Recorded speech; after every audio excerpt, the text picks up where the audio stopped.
Eu sou o Picareta Psíquico, esse aqui é o Ned Bully, nós somos os quadrinheiros, esse é o Quadrinheiros Dissecam e hoje a gente vai dissecar o All-Star Superman.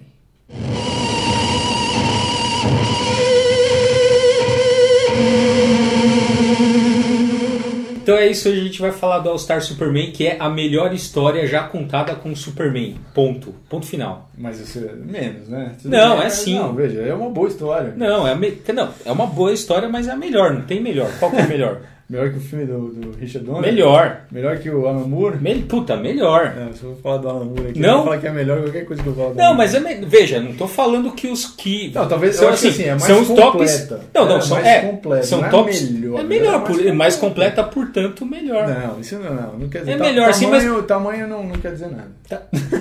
Depende. Depende pra quê.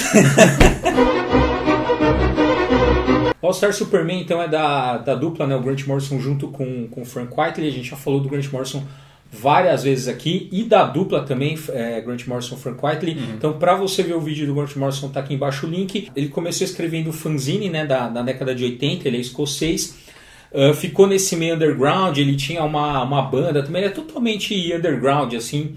Em 82, isso é curioso, ele tentou ver, isso a gente já falou também no Guerra, mas eu achei legal essa história. Ele tentou vender para DC uma história com os... era a Liga da Justiça e os Novos Deuses. Não foi comprada, mas ele já está tentando emplacar ali. Ele fez assim, o primeiro quadrinho mainstream dele foi uma que chama The Liberators, que foi publicada numa revista chamada Warrior. Essa revista Warrior é a revista, por exemplo, que publicou inicialmente o V de Vingança e o Miracle Man. Então, assim, inglesa tradicional. Isso, tradicional. Fechou depois. Tal, mas... daquelas coisas foda que dura pouco tempo, assim. Em seguida, ele foi trabalhar na Marvel UK, fazendo umas tirinhas, e quem desenhava as tirinhas era o Brian Hitch. Né? Então, assim, que a gente também já falou dele. Se conheceram todos ali, né? No começo mesmo. Né? Sim, Brian Hitch também já falou, nessa série mesmo do Second, vai estar aí embaixo o link. Né? Então você vê que essa galera sempre trabalha meio junto. A partir desse trabalho, ele fez um que é o Zenith, que saiu aqui também pela Opera Gráfica. Né? E também quadrinho de super-herói e tal. E a partir do Zenith é que foi aberta as portas para DC. Para o mercado americano. E aí ele começou a trabalhar.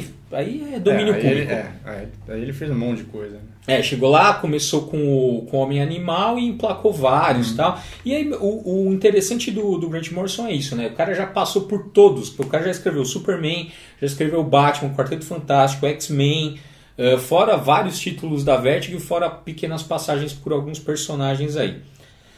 O que é importante falar também do Morrison é que ele tem um método, né, que eu já falei que eu vou fazer um texto várias vezes e não faço, que é o método Grant Morrison, que ele pega tudo. Então, vai olhar todo o passado do personagem, todas as eras anteriores, ele pinça algumas coisas que ele acha mais relevante e condensa tudo isso na história que ele está escrevendo ali. Ele vai citar esses momentos que ele pincelou, porque ele quer que o personagem tenha um passado assim, bastante concreto. Ele não é só aquela... acabou aquele arco, então eu pego alguma coisa daquele arco e começo o outro arco. Diferentemente do Alan Moore, que pega um personagem e fala, não, acabou, eu começo aqui e tal, não tem mais nada. Aí ele fez isso com os do Pântano, né, que não era um personagem dele, e depois fica reclamando quando fazem com os dele. Mas, é assim que é a indústria, cara, é assim que é a indústria. O Frank Quitely, que é o artista, ele também é escocês, é amigo do Grant Morrison há muito tempo, é um artista underground que também começou nessas revistas menores, assim, fazendo trabalhos pequenos. Fez Juiz Dredd, obviamente, porque todo mundo passa por lá. Fez uma outra personagem que chama Shimura, que seria o Juiz Dredd de Tóquio, né? E aí ele desenha ali... Fez histórias específicas desse personagem e ele pegou isso, e aí isso meio fez sucesso também. Né? Fez sucesso pra caralho. E aí depois ele começou a trabalhar na Dark Horse e tal. Aí ele foi para as grandes editoras e fez o Flex Mental, o primeiro grande trabalho dele. Nos Estados Unidos, por causa do Grant Morrison, chamou ele para fazer. Exatamente. E aí agora, agora ele, por exemplo, ele continua trabalhando muito com o Grant Morrison, fez o E-Tree, que a gente já citou. Eles fizeram o começo lá do Batman e Robin, que quando o Asa Noturna que vira Batman lá, é dele também, o começo. Agora ele fez o Multiversity, tem um o Pax Americana. Ele que desenhou, que é muito baseado no Watchmen, né? os personagens e também a diagramação, tudo é muito baseado no Watchmen. É o Watchmen do Alan Moore, né? É o Watchmen do Grant Morrison. É interessante, é legal de ler. E só um detalhe que o Frank Whiteley é pseudônimo, né? Ele não é o nome dele. Isso, que é um trocadilho com quite frankly, que é uma expressão que quer dizer francamente, francamente, fala a verdade e tal. E aí, o nome dele é Vincent Deegan. E ele botou o pseudônimo porque ele achou que a família dele não ia aceitar ele trabalhar como quadrinho. Porque é assim, né? Também você se fode... Ou vira superstar, né? Agora ele está trabalhando com o Mark Miller, falando em superstar, ele está trabalhando com o Mark Miller no Jupiter Legacy, que é uma série do Mark Miller nova. Está fazendo sucesso lá fora. Também é uma releitura de super-heróis. E é curioso porque, assim, na verdade, ele teve que ser convencido, principalmente para trabalhar com Batman e Robin, ele não queria, porque ele acha que o traço dele não combina com super-heróis. Se você for ver, ele destoa mesmo, não é aquelas coisas anabolizadas. Não é o padrão, não é o padrão, é estranho mesmo. Mas isso é legal também, traz o estranhamento, é legal. A ideia, né, de alguma coisa no estilo do All-Star Superman, ela nasceu de uma conversa do Grant Morrison com o Dan Haspler, que é um editor da DC. Então eles estavam conversando de vamos fazer uma atualização do Superman de novo, tal, não sei o quê. Estilo do John Byrne. Estilo do John Byrne. E aí eles viram lá na saída de uma Comic Con, ele conta isso no Super Gods. Isso é uma história clássica dele. Eles falam que eles tiveram uma visão. Eles viram um cara vestido de Superman e eles falaram, esse cara é o Clark Kent, esse cara é o Kal-El. E aí aquilo ficou na cabeça do Grant Morrison e tal. Esse projeto, né, de fazer uma atualização uma nova atualização pro mito do Superman ia chamar Superman Now. Eles chegaram a fazer alguns encontros com o pessoal da DC para fazer isso acontecer. Quem escrever isso era ele e o Mark Miller, que ele já tinha chamado o Miller lá para conversar, mas foi engavetado. Foi engavetado, passou os anos, e aí a DC tinha um novo projeto, né, dessa vez é o All-Star, que seriam mais ou menos na época que foi lançado o Universo Ultimate, né, a DC apareceu com essa proposta do All-Star. Rivalizar, porque tava vendendo pra caramba o Ultimate da Marvel, né? Fez sucesso, e aí então eram os dois iniciais, né? Seria o All-Star Superman e o All-Star Batman e Robin.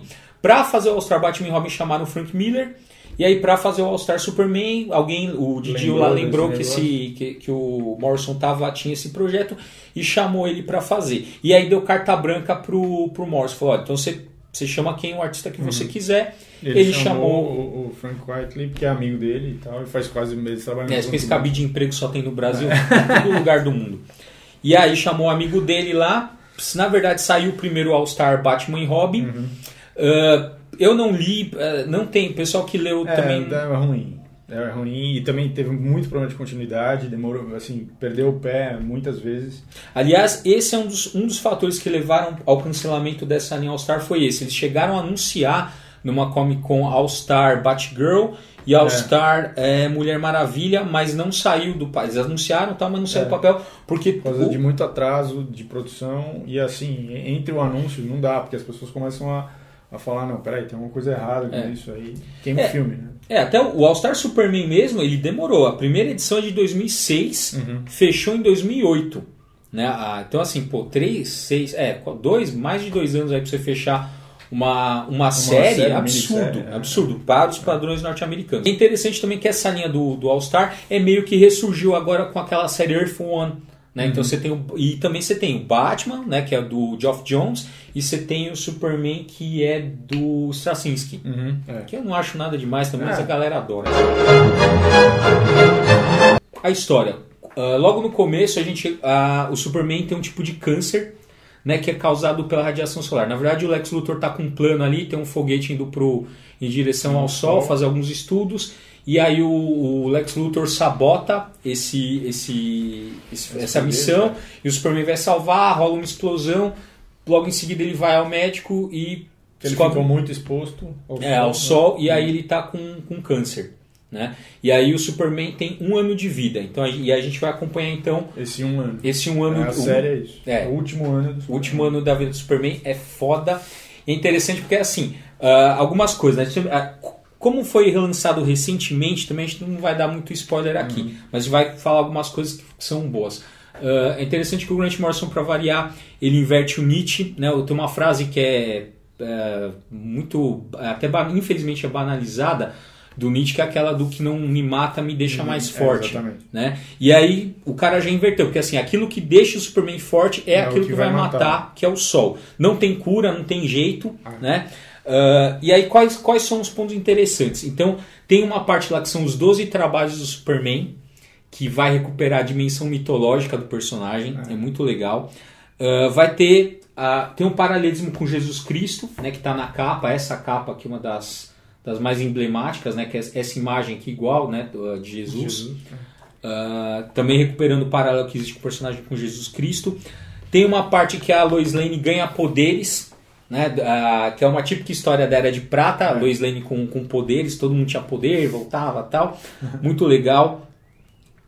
Também outra parte bem interessante é quando o pessoal que está em Kandor, que eles são miniaturizados, né, para quem sabe, eles vão tentar destruir as células. Eles entram no sistema imunológico, sanguíneo lá do Superman para tentar destruir as células cancerígenas. Eles tentam também, mas é o câncer, mas é o do Superman.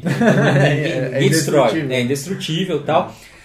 Outro ponto interessante também na história é quando o Superman, no final, que você já vê que não vai, você sabe que ele vai morrer, mas não é que ele vai morrer, ele vai se transformar numa espécie de consciência solar, né? Então é uma coisa bem Grant Morrison, é um pequeno traço dele, assim. Se você for ver, nenhuma ideia praticamente é dele, né? Eles são todas ideias que já tiveram com o Superman. E ele também não reivindica a autoria disso, ele só quer fazer uma homenagem a todas. Ele compila tudo junto. E é também interessante, a origem do Superman é contada em uma página, né? Nunca fizeram isso, tipo, uma página, acabou. Porque todo mundo sabe, então não precisa ficar contando de novo. Que é como foi contada a origem do Superman na primeira edição do Superman. A primeira página mostrava ele bebê, a nave viajando, e aí ele já, depois na segunda página ele já era adulto e pronto, era isso. E acabou, e é isso aí. Então esses são os pontos. Então, uma coisa interessante também, no final, que você acha que o Superman já está morto, já virou aquela consciência e tal, aparece o símbolo dele só como se fosse um 2, alguma coisa assim, tipo, a gente vai, quando ele for necessário, a gente tem como chamar. Que também é aquela coisa do Morrison, que ele entende que assim, nada tem fim. Na indústria de super-heróis... então aí que não tem mesmo. Não tem, assim, porque ele já deixa, assim, porque isso também já deixa um gancho. É um respeito, né? Porque, eles não vão matar o cara. Porque tem outro cara que vai escrever depois de mim e tal. E daí ele entende isso, porque ele fala assim, eu não inventei o Superman, eu estou passando por ele, outras pessoas vão passar depois de mim, e ele quer só... A proposta dele é deixar a marca dele, acrescentar uma coisa ali na mitologia. Superman não nasceu com a Fortaleza da Solidão, voando, com Kandor... Não. Foram pequenas... Coisas foram sendo agregadas pelos autores. Exatamente. Então o que ele quer? Ele quer só deixar uma coisa que é dele ali, né? Então acho que isso é interessante. É a história definitiva, né, do Superman por conta disso, por ser a mais completa, por estar todas as eras. Dificilmente alguém vai conseguir pegar, fazer além disso. Né? Porque ele pegou tudo, né? Ou você tem que esperar um tempo para agregar coisas novas que ele não agregou, ou você tem que fazer uma pesquisa muito mais profunda. Então é um trabalho muito grande. Então por isso que tem esse impacto assim, de definitivo, porque realmente foi uma pesquisa, um estudo, um tempo muito grande. Isso, e é unânime, assim, todo mundo, todos os escritores tal, reconhecem que é difícil você fazer histórias para o Superman. Por que é difícil? Porque o cara é indestrutível, ele não tem defeito, ele é perfeito. Aí, lógico, você pode tentar fazer aquelas versões que desvirtuam a essência do personagem. A kryptonita azul deixa ele assim, a amarela deixa ele assim, a vermelha deixa ele assim. Aí você tem espaço para trabalhar, porque senão você fica muito amarrado. Né? Então, por que é difícil? Porque então ele pegou o Superman, a essência do Superman e colocou. Ele não teve que fazer nenhum malabarismo, não inventou nada demais. Não, ele falou, vamos fazer o personagem. Tem 70 anos de história aí, vamos fazer esses elementos todos. E é por isso que vale a pena ler. Se você não gosta do Superman, lendo o All Star Superman, você vai entender por que é um personagem que tem tanta permanência na cultura pop, mesmo vendendo menos que outros personagens. Para você pegar, quem que vende mais hoje? O Homem-Aranha ou o Superman? O Homem-Aranha, né? O Batman também vende bem, mas o Superman tá ali. Ele não morre, né? Ele é um personagem que em alguns momentos até chegou a se pensar em cancelar, tal, mas ele tem uma força como personagem que é difícil, você não consegue se livrar dessa força. É isso, e aí lendo o All Star Superman você entende um pouco dessa força. Então se você não gosta, você vai entender. Se você gosta, não sei o que você está fazendo vendo esse vídeo, vá, desliga o seu micro, compre e vai ler. É uma série premiadíssima, né? Ganhou 2 Eisners, 2 Harveys, que é um prêmio, outro prêmio também de quadrinhos, e 3 Eagles, que essa é uma premiação inglesa. Né? Então, assim, não é só o público que reconheceu, porque vendeu pra caralho, né? A crítica também reconheceu como uma obra importante. Fizeram também uma animação, mas... a animação é rasa, eles tiveram que compilar em quase 2 horas a história, então eles na verdade eliminaram, sei lá, 80% do que o Grant Morrison escreveu, pegaram só a trama principal, que é a relação dele com o Lex Luthor, que vai até o final, que é o disparador da história e o desfecho, e colocaram 1 ou 2 elementos ali no meio, mas eles emularam o traço do Frank Quitely, então é legal por isso, assim, não perde a essência, mas não dá para comparar com a leitura. Então, infelizmente, então, infelizmente, talvez quem conhece o All Star só pela animação, talvez não dê vontade de ver. É legal, mas não é assim. Puta, é incrível. E é uma sacanagem. Por exemplo, você pega o Dark Knight lá do Frank Miller, as animações estão bem fiéis e estão bem legais. Então, tanto é que eles fizeram o Dark Knight em 2 partes, porque é muita coisa para você contar em 2 horas. Aí isso daqui também é muita coisa para falar em 2 horas, mas eles decidiram fazer um filme só. Então de repente você só vê a animação e não vale a pena ler. Realmente, se você só vê a animação, você vai ficar com essa ideia, mas vale sim. Se você ler... Então é isso, galera. Obrigado por você ter assistido esse vídeo aí com a gente. Não esquece de curtir a nossa página no Facebook, favoritar o vídeo, se inscreve aí no nosso canal para dar uma força pra gente. Isso aí, tem o blog também, acompanhe e até a próxima dissecação.